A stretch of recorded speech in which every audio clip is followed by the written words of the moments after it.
सहकार प्रणाम। सहकार साथियों, जैसा कि हम हरियाणा सहकारी समिति अधिनियम 1984 की चर्चा कर रहे हैं। साथियों, आज के इस वीडियो में हम bar of jurisdiction of courts, exercise of powers of civil court और इंडिमिनिटी के बारे में चर्चा करेंगे, जो कि हरियाणा सहकारी समितियां अधिनियम 1984 की धारा 128, 129 और 130 में वर्णित हैं। वीडियो को ज़्यादा से ज़्यादा शेयर करें, लाइक करें तथा सहकारिता की जानकारी प्राप्त करने के लिए चैनल को सब्सक्राइब जरूर करें। साथियों, हरियाणा सहकारी समितियां अधिनियम 1984 की धारा 128 जो कि bar of jurisdictions of court है, हमें बताती है कि section 128 bar of jurisdiction of courts part 1 save as provided in this act no civil court और revenue court shall have any jurisdiction in respect of a the registration of a cooperative society or its bylaws or of an amendment of bylaws. B, the removal of a committee.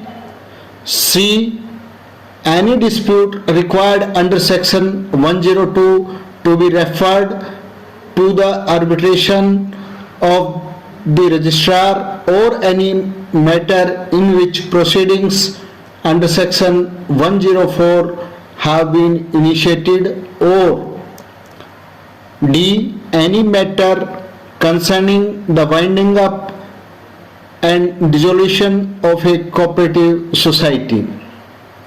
साथियों, अधिनियम 1984 की धारा 128 हमें बताती है कि न्यायालयों के अधिकार क्षेत्र का वर्जन।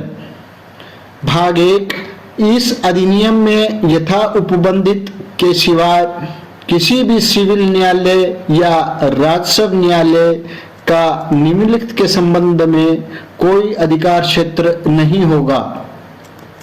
कै, किसी सहकारी समिति या उसके उपनियमों के पंजीकरण या उपनियमों में संशोधन के संबंध में। ख, किसी समिति की प्रबंधक कमेटी को हटाने के संबंध में। ग, धारा 102 के अधीन रजिस्ट्रार की मध्यस्थता को संदर्भित किए जाने हेतु अपेक्षित किसी विवाद के संबंध में या किसी ऐसे मामले के संबंध में जिसमें कि धारा 104 के अधीन कार्रवाई आरंभ की गई हो। साथियों, यहाँ पर हम धारा 102 का संक्षिप्त तौर पर विवरण करना चाहेंगे, जानकारी देना चाहेंगे। Section 102 dispute for arbitration notwithstanding anything contained in any law for the time being enforce any disputes touching the constitution, management or the business of a cooperative society other than a dispute of disciplinary action or dispute relating to the service matters in respect of a paid servant of a cooperative society arises among member, past member and persons claiming through a members or deceased persons etc. इसके बारे में हमने अपने video में पहले ही विस्तृत जानकारी दी जा चुकी है, तो चैनल को सब्सक्राइब करके आप उसके बारे में विवरण प्राप्त कर सकते हैं। जो बात यहाँ पर मुख्य है वो यह है कि धारा 102 में सिर्फ वही डिस्प्यूट कवर किए जाते हैं जो कि या कि touching of constitution, any dispute touching the constitution, constitution means bylaws of societies, management यानी कि मैनेजमेंट के जो इश्यूज हैं, मैनेजमेंट कमेटी, प्रबंधक कमेटी या सोसाइटी के मैनेजमेंट के जो इश्यूज हैं वो, और business of A cooperative society यानी कि जिस ऑब्जेक्टिव को अचीव करने के लिए कोऑपरेटिव सोसाइटी जो बिजनेस कर रही है उससे रिलेटेड अगर कोई मुद्दा है तो वो धारा 102 में कवर होता है। और धारा 104 जो कि कहती है कि सर्टिफिकेट फॉर सम ड्यूज, इसका पार्ट 1 हमें क्लियर करता है कि not with standing anything contained in section 102 and 103, a financing institution or a cooperative society may apply to the registrar for recovery of arrears of any sum due to it from members, past officers, past officers, and shall attach with such application a statement of accounts in respect of such sums। इसके बारे में भी हमने अपने channel पर विस्तृत जानकारी दी गई है, तो सभी साथियों से निवेदन है कि चैनल को सब्सक्राइब करके वीडियो को जरूर देखें। सेक्शन 104 में क्लियर कर दिया गया है कि a certificate granted by registrar under this section shall be final and conclusive proof of arrears due therein, and the same shall be recoverable as per the provisions of section 110 of this act।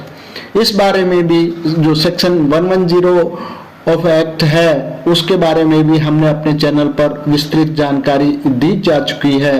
तो सभी सदस्यों से निवेदन है कि धारा 102, धारा 104 और धारा 110 के बारे में जानकारी हमारे वीडियो से जरूर प्राप्त करें। किसी सहकारी समिति के परिसमापन और विघटन के संबंधित किसी मामले में संबंध हो तो वो धारा 128 के तहत सिविल कोर्ट की बार है, वर्जना है। नंबर 2 यानी कि section 128 of Haryana Cooperative Society Act Part 2, while a cooperative society is being wound up, no suit or other legal proceedings relating to the business of such society shall be proceeded with or instituted against the liquidator as such or against the society or any member thereof, except by leave of the registrar and subject to such terms as he may impose।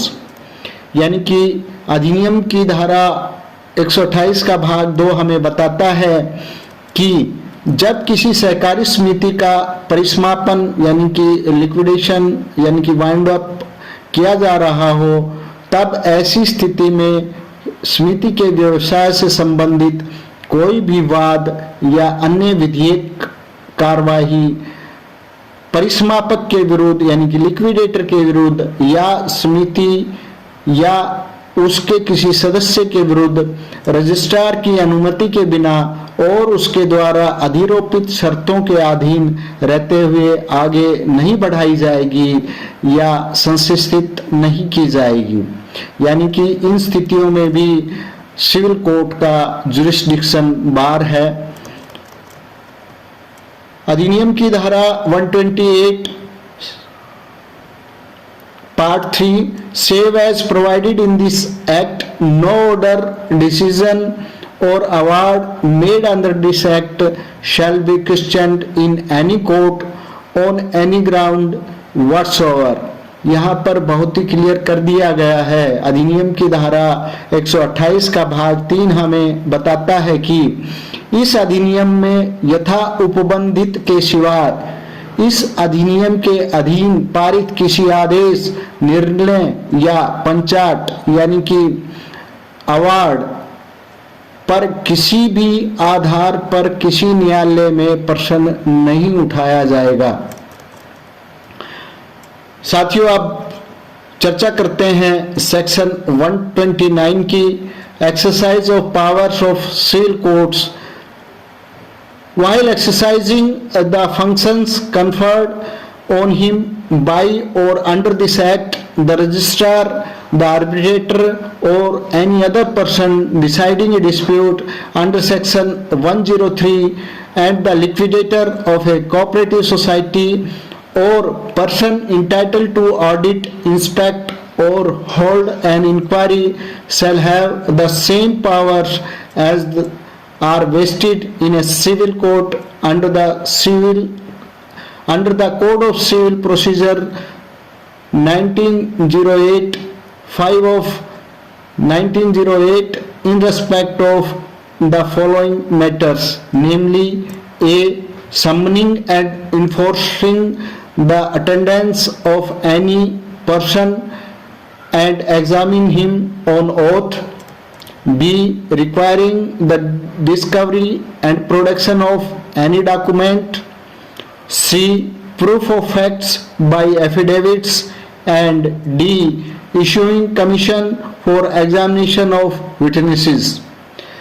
साथियों, अधिनियम की धारा 129 जो कि civil न्यायालय की शक्तियों के प्रयोग के बारे में है, तो रजिस्ट्रार और उसके अधीन जो भी अधिकारी हैं, सहयोगी जो भी अधिकारी हैं, जिनको रजिस्ट्रार की पावर डेलीगेटेड हैं, इस अधिनियम द्वारा या उसके अधीन उसे प्रदत्त कृत्यों का प्रयोग करते समय रजिस्ट्रार मध्यस्थ या धारा 103 के अधीन किसी विवाद का निर्णय करने वाला कोई अन्य व्यक्ति तथा सहकारी समिति का परिसमापक या लेखा परीक्षण, निरीक्षण या जांच करने का हकदार व्यक्ति निम्न विषयों के संबंध में वही शक्तियां प्राप्त करेगा जो सिविल प्रक्रिया संहिता 1908 यानी कि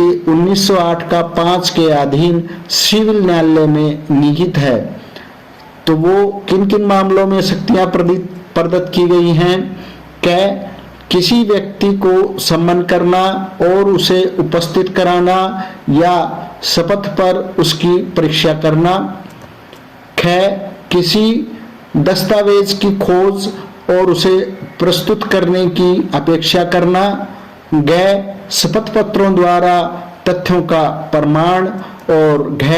साक्ष्यों यानी कि विटनेसेस की परीक्षा के लिए कमीशन जारी करना। साथियों, हरियाणा सहकारी समितियां अधिनियम 1984 की धारा 130 जो कि इंडिमनिटी के बारे में है, वो हमें बताती है। Section 130 indemnity, no suit, prosecution or other legal proceedings shall lie against the registrar or any person subordinate to him or acting on his authority in respect of anything in good faith done or purporting to have been done under this act। यानी कि जो अधिनियम की धारा 130 है वो क्षतिपूर्ति के बारे में है और वो बताती है कि इस अधिनियम के अधीन सद्भाव पूर्वक की गई या की जाने के लिए तत्परत किसी बात के संबंध में रजिस्ट्रार या उसके अधीनस्थ या उसके प्राधिकार पर कार्य करने वाले किसी व्यक्ति के विरुद्ध कोई वाद, अभियोजन या अन्य विधिक कार्रवाई नहीं की जाएगी। तो साथियों, अगर हम धारा 128, 129 और 130 को अगर समराइज करें तो हम कह सकते हैं कि नंबर 1, न्यायालय का अधिकार क्षेत्र धारा 128 किन किन क्षेत्रों में है? न्यायालय का अधिकार क्षेत्र बार 2 सिविल कोर्ट, सहकारी समिति के पंजीकरण, उपनियमों, समिति को हटाने, विवादों की मध्यस्थता या समिति के विघटन जैसे मामलों पर सामान्य सिविल या राजस्व न्यायालय का अधिकार नहीं होगा। दूसरा, यदि कोई समिति बंद हो रही है या उससे जुड़े मुकदमे या कार्रवाई रजिस्ट्रार की अनुमति के बिना नहीं चलाए जा सकते। तीसरा, इस अधिनियम के तहत किए गए आदेश, निर्णय या पंचाट यानी कि अवार्ड्स को किसी न्यायालय में चुनौती नहीं दी जा सकती है। नंबर 2, सिविल न्यायालय जैसी शक्तियां यानी कि धारा 129 रजिस्ट्रार, मध्यस्थ, परिसमापक या जांच लेखा करने वाले अधिकारी के पास सिविल न्यायालय जैसी शक्तियां होंगी, जैसे कि किसी व्यक्ति को बुलाना और शपथ पर पूछताछ करना, दस्तावेज प्रस्तुत करने के लिए कहना, शपथ से तथ्य प्रमाणित करना, गवाही की जांच के लिए कमीशन जारी करना, इशूइंग कमीशन फॉर इन्वेस्टिगेशन, और अंत में क्षतिपूर्ति धारा 130, जो कि हमें बताती है कि यदि रजिस्ट्रार या उसके अधीन कार्य करने वाले किसी व्यक्ति ने कोई काम अच्छे विश्वास यानी सद्भावना से किया है तो उसके खिलाफ कोई मुकदमा या कानूनी कार्रवाई नहीं होगी। कुल मिलाकर ये धाराएं हमें बताती हैं कि सहकारी समितियों से जुड़े विवादों कार्रवाइयों का समाधान मुख्य रूप से रजिस्ट्रार और उसके संबंधित अधिकारियों के पास ही होगा, न कि सामान्य न्यायालयों में। साथियों, हरियाणा सहकारी समिति अधिनियम 1984 में कुल 132 धाराएं यानी कि सेक्शन हैं, जिसमें हमने मुख्य धारा के बारे में अपने इस चैनल पर जानकारी दी जा चुकी है। सभी साथियों से अनुरोध है कि सहकारिता की जानकारी प्राप्त करने के लिए चैनल को सब्सक्राइब जरूर करें, शेयर करें, लाइक करें तथा कमेंट करें। आगे हम सहकारिता के बारे में चर्चा जारी रखेंगे। आप हमसे जुड़े रहें। धन्यवाद। जय हिंद, जय सहकार।